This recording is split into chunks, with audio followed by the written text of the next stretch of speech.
اقدم لكم نفسي. انا اسمي نجيب وبجيب من الاخر. انا في الحقيقه جاي لكم بعرض خاص جدا، عرض من عز بيه شخصيا، عرض مش هيتكرر، 5 في 1. والنبي يا اخويا ايه جايب لنا شامبو؟ باختصار يا مدام، احنا مستعدين نتنازل عن كل القضايا المتلفقه للاستاذ عبد الحميد، وكمان ننسى موضوع ريهام ده خالص، ونخليها كمان تمسك الجورنال. وعندنا كمان حاجات حلوه كتير عمركم في حياتكم هتحلموا بيها. طب يا باشا ما تكلم لنا حد من الباشوات صحابك دول بتوع الضرايب مصلحتك اولا عشان يحفظوا لي القضيه. الضرايب دول بتوعنا ما تلاقيش، ومحمد شومان صاحبي ما تلاقيش يا مدام. مدام يسمع من بقك ربنا. بخصوص الجواز شكلك كده هتموتي على العريس. انا عندي عريس هايل، انا بحب اجيب من الاخر. الله جرى ايه يا جدع انت؟ الطريق اللي اتقدم التنش. بقول لك ايه، احنا الحمد لله مش محتاجين خالص منكم. انا وجوزي وبناتي عندنا كل حاجه، وعلى راي المثل حمارتك العرجه ولا سؤال اللئيم. مدام عرجه، سوري قصدي مدام عايده.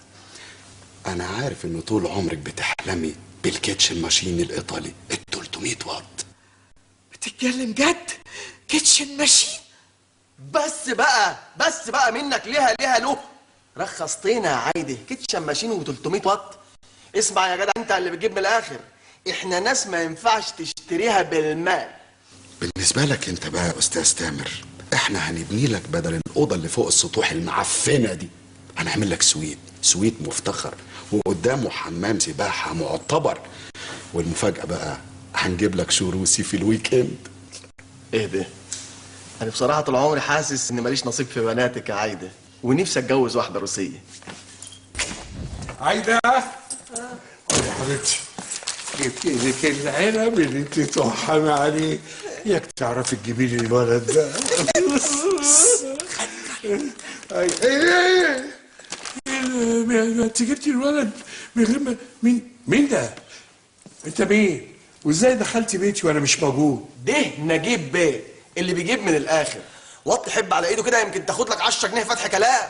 فتحوا دماغك بدري يا قريب. انا اخلص قوم قول لي اللي بعتينك ان شاء الله عبد الحميد هو اللي هينتصر في النهايه. ما تهدى يا خال بقى وتقول هديت. تنتصر ايه؟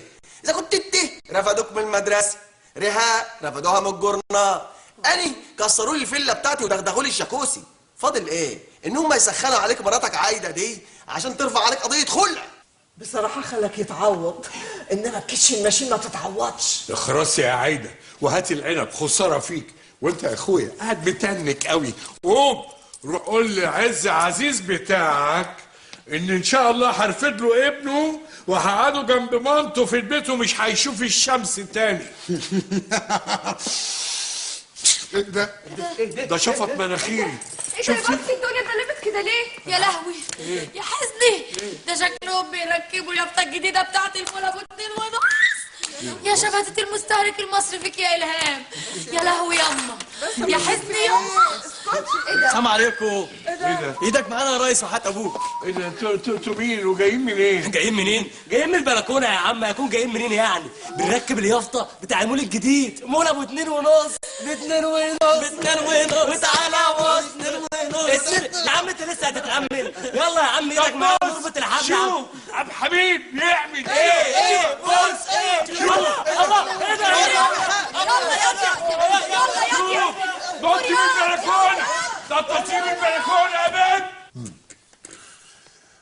أقر أنا عبد الحميد عبد العظيم العرف أنني أخطأت في حق الطالب.